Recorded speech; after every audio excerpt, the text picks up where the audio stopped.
Hola, mi nombre es Lizeth Duarte y hoy les voy a hacer la clase de preparación de materiales para la acción comunitaria. Específicamente nos vamos a centrar un poco en la comunicación científica y en cómo elaborar un material educativo para la comunidad. Los objetivos de esta clase son, en primer lugar, conocer los lineamientos generales de la comunicación científica. En segundo lugar, reconocer aspectos clave en la elaboración de material educativo. Y por último, conocer las distintas herramientas que hay disponibles en este momento en la web para el diseño gráfico, emisión en vivo y grabación de videos. Vamos a hablar entonces inicialmente de la comunicación científica. En primer lugar, quisiera que nos preguntáramos por qué comunicamos ciencia, ¿ya? En particular, la comunicación de la ciencia se asemeja mucho a lo que es una montaña, y es por eso que se hace esta analogía en esta imagen, ¿ya? Porque se requieren de ciertas herramientas, también se requiere de ciertos medios y actividades para llegar a un diálogo o a una comunicación con la comunidad, ¿ya? Obviamente, dependiendo del tipo de lenguaje que tenemos que utilizar, vamos a ir adaptando esta comunicación a nuestra población objetivo o bien a nuestra audiencia. Más adelante también vamos a ver un poquito de qué es lo que es la audiencia, ¿ya? Y hay que comprender que esto es un proceso y un proceso que obviamente va a depender mucho del contexto en que nos movamos, de la educación científica que hayan recibido las personas a las que nos vayamos a comunicar y por ende nuestra capacidad de adaptación va de alguna manera a influir demasiado sobre la forma en que vamos a comunicar, ¿ya? Por lo tanto, requiere de bastantes herramientas, como yo les comentaba, y se asemeja mucho a lo que ocurre cuando uno escala una montaña. ¿Qué pasa si no comunicamos ciencia? Probablemente vamos a tener una población que está desinformada, y si la población está desinformada, probablemente no va a poder tomar buenas decisiones o va a tener una limitación en cuanto al conocimiento que tiene para tomar esas decisiones, ¿ya? Por lo tanto, tenemos que ser capaces de adaptar nuestro lenguaje para que sea comprensible por los sujetos a los cuales queremos comunicarles cierto aspecto y también ser capaces de entender a nuestra audiencia para poder llegar a ella de forma efectiva. ¿Cuáles son los problemas clásicos al momento de comunicar ciencia? En primer lugar, que los científicos o en general las personas que tenemos una profesión específica tendemos mucho a utilizar un lenguaje técnico con el cual entre pares nos comunicamos muy bien, pero cuando tratamos de llevar la misma información hacia la población tenemos dificultades porque este lenguaje resulta incomprensible para el resto de las personas. También otro tipo de problema tiene mucho que ver con el background de la población a la que queremos comunicarle algo. Como yo les comentaba, depende mucho del nivel de cultura científica que tenemos en nuestra población, el cómo comunicamos. No es lo mismo comunicar algo, por ejemplo, en un país subdesarrollado que en un país ya desarrollado. No es lo mismo comunicar algo en cierta comuna de Chile, por ejemplo, o región, versus comunicarlo en otra comuna o región de Chile. También falta mucho diálogo y el generar conversaciones entre la comunidad científica y la comunidad no científica y por ende, como falta y existe esta brecha de conocimiento de una y otra, muchas veces no nos hacemos cargo de forma adecuada de cómo llegar a esa población. También existen ciertos problemas de ego, poder en la academia, que ya es bastante antiguo esto, pero existe gente que todavía lo piensa así, de que hay ciertos temas que solo debiera manejar la comunidad científica versus otros que debiera manejar el resto de la gente. Cada vez este paradigma ha ido saliendo y lo que se ha hecho es ir incluyendo al resto de las personas en los avances científicos para mejorar justamente este nivel de cultura científica en la población y que sea más fácil comunicar. Y por último, falta de valor en la evidencia. Ya esto es importante ya que no podemos pretender dar siempre recomendaciones a toda la población en base a la evidencia que hay. Sabemos que para poder dar, por ejemplo, una recomendación se requiere de harta evidencia y en ese momento cuando ya se requiere de el poder dar una indicación a la población, tenemos que tener un buen soporte para poder comunicar algo que esté comprobado y no basarse solamente en un paper que dijo una cosa, porque eso al final provoca una desinformación, por ejemplo, ¿ya? Entonces, si es que vamos a comunicar algo, lo ideal es que sea una noticia o una temática que ya esté comprobada, que de alguna manera haya sido probada por varias personas y que sea generalizable a toda la población, o bien que sea algo que ya esté validado por varios científicos, cosa de que no terminemos desinformando más a la población. Hay que entender igual las diferencias que existen entre la comunicación y la divulgación. Que lo que es comunicar, según la Real Academia Española, es hacer a una persona partícipe de lo que se tiene, es descubrir, manifestar o hacer saber a alguien algo, es conversar o tratar con alguien de palabra o por escrito. ¿Ya? Es decir, es en palabras simples el informar o dar a entender algo, ¿ya? A una persona o grupo de personas, etcétera. Incluso podemos comunicar sin hablar, ¿ya? Por ejemplo, podemos comunicar a través de un gesto, podemos comunicar a través de arte, etcétera, ¿ya? ¿Y qué es lo que es divulgar? Divulgar, según la Real Academia Española, es publicar, extender y poner al alcance del público algo, ¿ya? Entonces, la principal diferencia entre las dos sería el hecho de que para divulgar ya tenemos que ser capaces de poder adaptar este mensaje y ponerlo al alcance del público. ¿Del público cuál público? Del público que nosotros queremos educar o en el cual queremos comunicar algo. Entonces, ¿cómo se vincularía también este conocimiento académico entre la ciencia y la sociedad? Realizando tanto divulgación de la ciencia, comunicación de la ciencia, también se le ha denominado democratización de la ciencia, popularización de la ciencia, educación no formal de la ciencia, percepción social de la ciencia, alfabetización. Todos estos son sinónimos que se han utilizado a lo largo de los años a medida de que se ha ido realizando este proceso. ¿Ya? Comunicación pública de la ciencia y apropiación social del conocimiento científico. En muchos lugares estos se utilizan como sinónimos, en otros no, pero lo importante es comprender de que no solamente queremos comunicar por comunicar, sino que queremos comunicar con un objetivo y también que para poder comunicar de forma efectiva necesitamos adaptar ese mensaje. Entonces, la comunicación de la ciencia sería comunicar para compartir nuestras teorías y conocimientos, lo nuevo y aquellos ya consolidados que ayudan a comprenderlo, ¿ya? Esto según Luis Martínez Sáez en un manual online de comunicación para investigadores. Y este manual está disponible en la web si ustedes lo quieren buscar. Divulgar ciencia, ¿qué sería? La divulgación nace en el momento en que la comunicación de un hecho científico deja de estar reservado exclusivamente a los propios miembros de la comunidad investigadora o a las minorías que dominan el poder, la cultura y la economía. Es decir, justamente el adaptar este mensaje para que el resto de las personas puedan también acceder a él. Entonces, obviamente el comunicar va a impulsar a que nuestra sociedad mejore su cultura científica, ¿ya? Por lo tanto, si comunicamos la ciencia, vamos a lograr crear una cultura científica en la sociedad, vamos a tener ciudadanos que están más comprometidos también con la investigación científica y obviamente todos los que toman decisiones y de alguna manera tienen más influencia sobre la toma de esas decisiones, como políticos, legisladores, comunicadores, empresarios, también van a tomar más conciencia de este peso de la ciencia sobre la sociedad, ¿ya?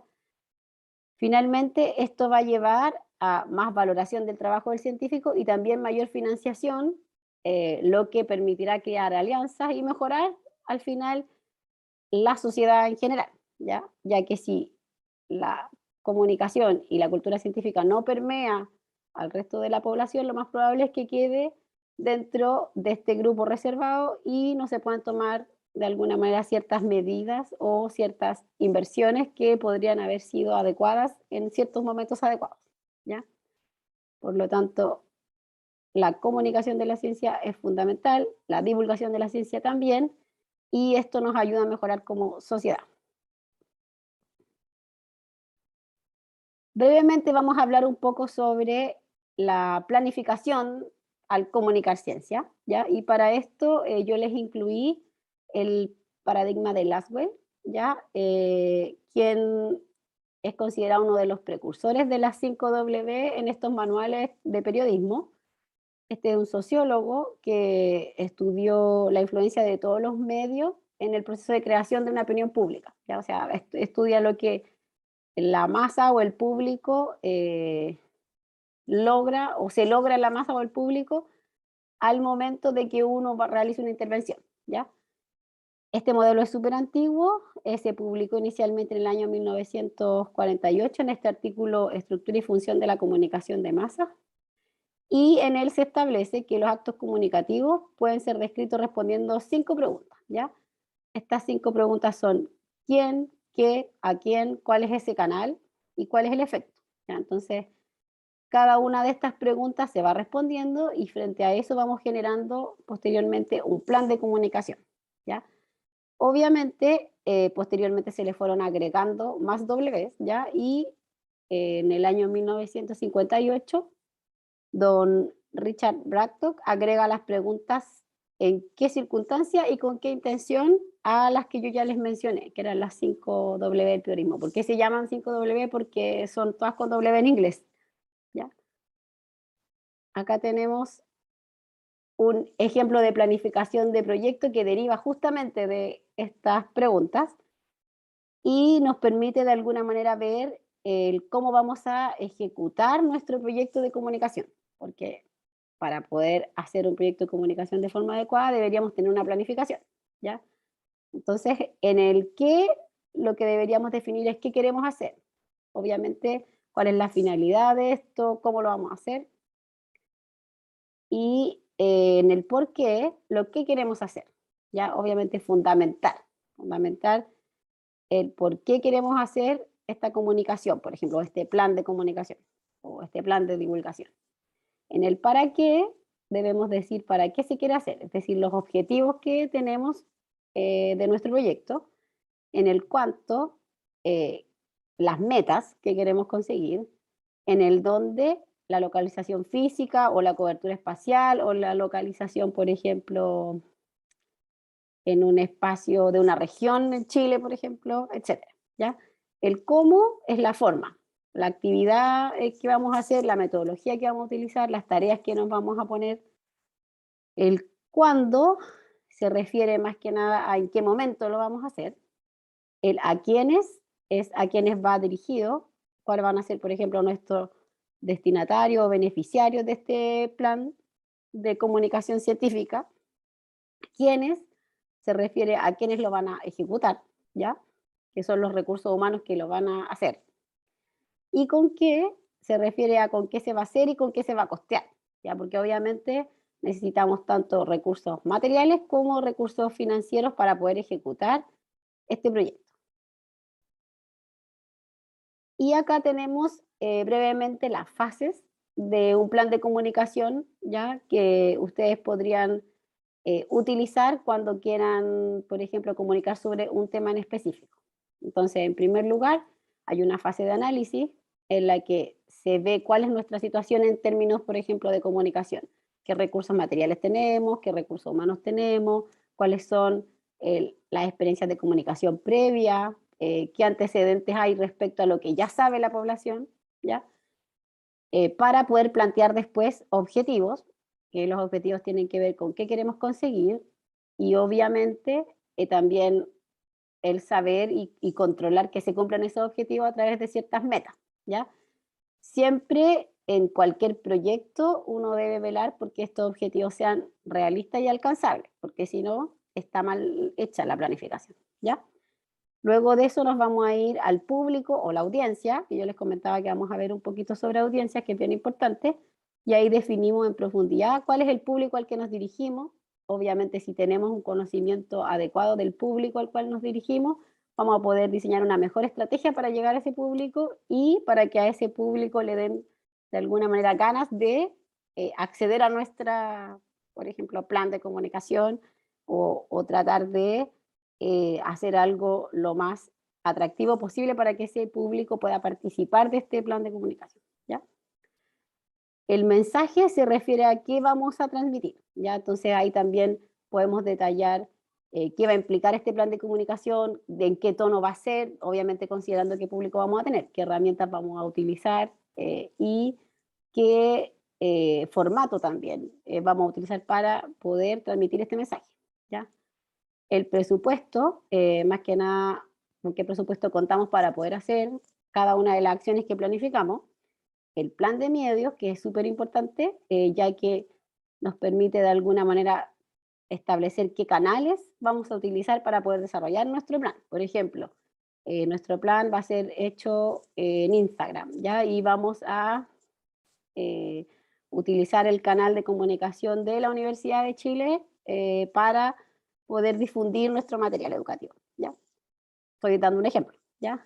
Y finalmente, respecto a la ejecución y evaluación, tenemos que establecer indicadores que nos permitan comprobar de que se esté cumpliendo con los objetivos y las metas que fueron fijadas previamente y hacer controles, obviamente, durante todo el proceso para ir viendo que estos se cumplen y también ir corrigiendo en caso de que tengamos alguna dificultad. Y solamente no evaluar el objetivo, sino que también evaluar si es que el plan se cumplió adecuadamente y lo hicimos bien para poder mejorar en un futuro. Ahora, respecto a las audiencias, que yo les comentaba que vamos a ver un poquito, audiencia o público, siempre debemos conocer a qué audiencia nos vamos a dirigir cuando pensamos en comunicar algo o divulgar algo, ¿ya? Obviamente nuestro mensaje va a ser construido en base a la audiencia a la que queremos llegar. Es distinto elaborar un mensaje que va a llegar a una dueña de casa que elaborar un mensaje que va a llegar a estudiantes universitarios o que elaborar un mensaje que va a llegar a niños de segundo básico de un colegio, ¿ya? Por lo tanto, nuestro mensaje siempre va a depender mucho de a la audiencia a la que queremos llegar. Y obviamente va a ser mejor probablemente nuestro plan de medios, plan de comunicación, incluso nuestro producto de divulgación, cuando conocemos y caracterizamos adecuadamente a esta población. Ya mientras más la conozcamos, la logremos caracterizar, sepamos cómo se mueve, qué ve, qué tipo de contenido consume, va a ser para nosotros una estrategia mejor la que vamos a utilizar al momento de poder difundir este material o divulgar. Entonces, ¿cuáles son las cosas que tenemos que saber de la audiencia? En primer lugar, ¿quién es nuestra audiencia? Sexo, género, edad, grupo socioeconómico, ubicación geográfica incluso. También debemos saber cuáles son sus comportamientos y emociones, qué es lo que hacen, cuándo lo hacen, qué les gusta, qué les motiva, ¿ya? También debemos conocer sus opiniones, por ejemplo, cómo valoran la ciencia, cuál es su lazo o enlace que tienen con la ciencia, cuál es su apreciación acerca, por ejemplo, de la ciencia, ¿ya? Y también debemos conocer cuáles son nuestros propios valores que podemos aportarles a ellos, ¿ya? Obviamente eso va a depender de nuestra área en la que queramos comunicar. Y por último, debiéramos considerar que para poder hacer una comunicación adecuada, esta tiene que ser efectiva, ¿ya? ¿Qué es lo que es una comunicación efectiva? Es aquella que implica una comunicación asertiva, es decir, que utiliza la inteligencia emocional para que todos los elementos de la comunicación, tanto verbal como no verbal, puedan completar este mensaje. Como yo les decía, no solo comunicamos al hablar, sino que también comunicamos al momento de presentarnos frente a alguien, de tener una postura en particular, con los gestos que tenemos, con incluso actitudes que tenemos, etcétera, ¿ya? Por lo tanto, para poder realizar una comunicación efectiva necesitamos ser asertivos y comunicar completamente lo que queremos hacer, ya es decir, de forma tanto verbal como no verbal. ¿Cuáles son las claves entonces para una comunicación efectiva? Como yo les comentaba, las emociones sí influyen mucho en cuanto queremos traspasar un mensaje, ¿ya? Y se vinculan en general a comportamientos corporales que son específicos. Entonces tenemos comunicación efectiva Por ejemplo, cuando hacemos ciertos gestos, ¿ya? Respecto al contacto visual que tenemos con las personas, respecto a las posturas que tenemos con la persona, y también hay aspectos no semánticos que son más paralingüísticos que van a influenciar el cómo se da y la forma en que se ejecuta esta comunicación y si es efectiva o no. Ahora vamos a pasar, luego de haber hecho ese repaso bien breve sobre comunicación científica, al material gráfico y audiovisual, que es algo que a ustedes les interesa bastante. Entonces, ¿qué es lo que busca el realizar un material gráfico? En primer lugar, el material gráfico siempre tiene un propósito, ¿ya? ¿Y cuál es el propósito? Habitualmente que alguien aprenda con este material, ¿ya? Por lo tanto, es súper importante que este material gráfico sea muy claro, ¿ya? Y sea claro en qué, en el resultado de aprendizaje que nosotros esperamos lograr con ese material. Es decir, yo elaboro, por ejemplo, un material sobre enfermedades transmitidas por alimentos, ¿ya? Que yo les voy a mostrar uno, y tenemos que saber para qué lo elaboramos y tenemos que elaborar un material que sea de alguna manera adecuado para el público al que queremos llegar con ese material y también tenemos que tener claro qué esperamos que haga la persona que recibe ese material o qué esperamos que aprenda la persona que recibe este material. Por eso hay que tener claridad en el resultado de aprendizaje, ¿ya?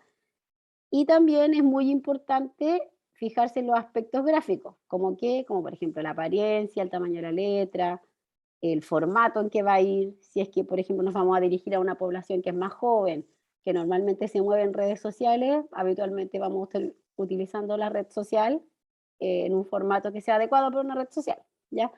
Si es que nos vamos a dirigir a una persona que no accede a Internet, por ejemplo, y que vive en una comunidad en la que rural, que es muy difícil que pueda tener acceso a un dispositivo electrónico, probablemente tengamos que hacer otro tipo de material, a lo mejor va a ser un folleto, a lo mejor va a ser incluso un calendario, algo que utilice todos los días para poder enseñar ese mismo tema o temática que queremos abordar, ¿ya? Entonces tenemos que adaptar obviamente el material a nuestra población, en tener muy claro el propósito por qué lo hacemos y tener también claridad en el resultado de aprendizaje, es decir, el para qué lo estamos haciendo y para qué estamos transmitiendo ese mensaje. Acá yo les muestro varias herramientas que sirven para el diseño de infografías. Les puse los links para que ustedes las puedan revisar. De hecho, esta presentación yo ya la hice en una de estas herramientas que se llama Genially y por eso quise hacerla directamente acá, que permite hacer diapositivas, ¿ya? Y la grabé en Zoom, que es una de las formas de grabar videos educativos y también permite hacer transmisiones en vivo a través de la vinculación con otras redes sociales, ¿ya? Les voy a mostrar brevemente cómo se utiliza Canva y Carnival no lo incluí, pero ustedes lo pueden buscar porque es una herramienta también que está disponible en la web y es súper intuitiva tal como Canva y tal como Genial, ¿ya? Nos vamos a ir a mirar Canva. Yo les voy a mostrar la cuenta que tenemos con un grupo de alumnos con el cual elaboramos material educativo en la Facultad de Medicina. Esto pertenece a una ayudantía, ¿ya? La mayoría de las publicaciones las hacen los mismos alumnos y obviamente yo soy la profesora que revisa esta infografía y luego de eso la vamos publicando en la página, ¿ya? Si ustedes se fijan, aquí yo tengo las publicaciones que se han hecho todo el año. Estos son alumnos, la mayoría de medicina, pero también hay alumnos de otras carreras. Entonces voy a ingresar a una en particular, ¿ya? Acá. Esta es una publicación que se hizo en Canva. Canva tiene la posibilidad de que se generen infografías en el tamaño adecuado para que sean publicadas en Instagram. Yo les voy a enseñar cómo partir una de cero, pero les quería mostrar esta. Acá se hizo una publicación sobre enfermedades transmitidas por alimentos. Ya si ustedes se fijan, tiene hartos elementos de color, tiene el logo que usamos en la ayudantía y información. Ahora, si ustedes leen esta información, se van a dar cuenta que es un lenguaje no tan común para la población general porque eh, educación o zona salud se creó para poder comunicar información incluso como a otros alumnos de la facultad, de otras carreras que no sean necesariamente científicas, pero no se creó para la población general. Ahora, hay mucha gente que lo sigue, obviamente, y nuestro objetivo principal es que se siga masificando, pero hay cierto lenguaje que es un poco más elevado y más común a, por ejemplo, un estudiante universitario. Y la mayoría de la población que sigue nuestro Instagram son alumnos de la universidad, ¿ya? Por lo tanto, esto está más adecuado para ese tipo de personas. Si ustedes se fijan, se pueden ir agregando distintos cuadritos con texto. La idea es que tenga imágenes para que sea más gráfico. Acá yo lo tengo bien chiquitito, pero la letra está adecuada para que se vea en un dispositivo móvil, ¿ya? Se usan los contrastes adecuados también para que sea legible, se utilizan harta gráfica, ¿ya? Y todos los elementos se sacan del mismo Canva. Entonces, se fijan, también hacen una actividad interactiva al final, luego de la publicación, y eh, aquí está la página para que si ustedes quieren la puedan seguir en el futuro, ¿ya? La idea es que la gente le dé like y lo comparta dentro de sus mismas historias, por ejemplo, para que así esta información llegue a más personas, pero recuerden que siempre nosotros lo diseñamos considerando que esto sería para alumnos universitarios, ¿ya? Aunque muchas veces llega a más personas. Aquí les voy a mostrar el cómo partir desde cero creando un diseño. Si ustedes se fijan, aquí llegan a crear un diseño y si quieren llegan inmediatamente a historia de Instagram. Si pusieran historia de Instagram, le va a salir el tamaño adecuado de la historia de Instagram. Si ponen post de Instagram, les va a salir el cuadradito típico del post de Instagram. Pero si quisieran hacer una presentación o un video, Canva también da la posibilidad de hacerlo, ¿ya? Yo voy a poner un post de Instagram y automáticamente nos da el tamaño adecuado, ¿ya? Ahora, si nosotros quisiéramos usar una plantilla de las que están disponibles, aquí nos salen ciertas plantillas sugeridas o usadas recientemente y habitualmente estas plantillas fueron utilizadas por otras personas que ya lo hicieron. Nosotros podemos sacar ideas o bien utilizar una desde cero. Por lo tanto, es sumamente importante el poder seleccionar adecuadamente cuál es.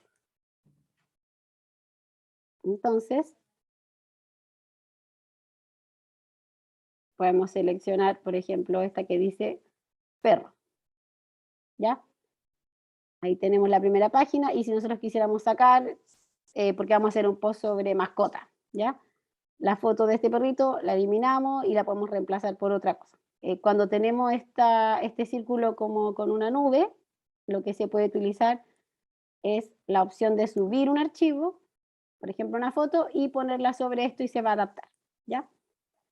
También tenemos hartos elementos acá, por ejemplo, flores, líneas, elementos gráficos, que se pueden ir incorporando a nuestra publicación. Por ejemplo, eso, ¿ya? Y lo bueno que tiene Canva es que te sugiere habitualmente también cosas que combinan o colores que combinan con la infografía con la que tú estás trabajando. Por ejemplo, si yo pongo aquí texto, me va a tirar opciones de cómo hacer un texto, ¿ya? Si yo pongo aquí estilos, me va a tirar paletas de colores que pueden estar preelaboradas y yo puedo utilizar una que se parezca a la que estoy utilizando. O también puedo ir acá y ver que ya Canva detecta qué colores tiene el documento y me sugiere una paleta en particular que combina con ese documento. Por lo tanto, las infografías quedan en general muy bien porque Canva ayuda a la persona con la que está trabajando en esta plataforma, ¿ya? Ok. Luego, para hacer videos, tenemos disponible 5 acá herramientas. Yo, como les comenté, estoy utilizando Zoom, que es una forma más de poder hacer un video, pero estas herramientas de acá lo que tienen de bueno es que se pueden hacer videos animados, ¿ya? Todas tienen versión gratis y pagada. Obviamente la versión gratis siempre tiene menos accesos y capacidades, por así decirlo, de la herramienta, y la versión que es gratis, de todas formas se puede utilizar, pero va a tener ciertas limitaciones, ¿ya? Para usar cualquiera de estas, yo me tengo que suscribir y obviamente crear un usuario, pero me permiten de alguna manera trabajar de forma adecuada.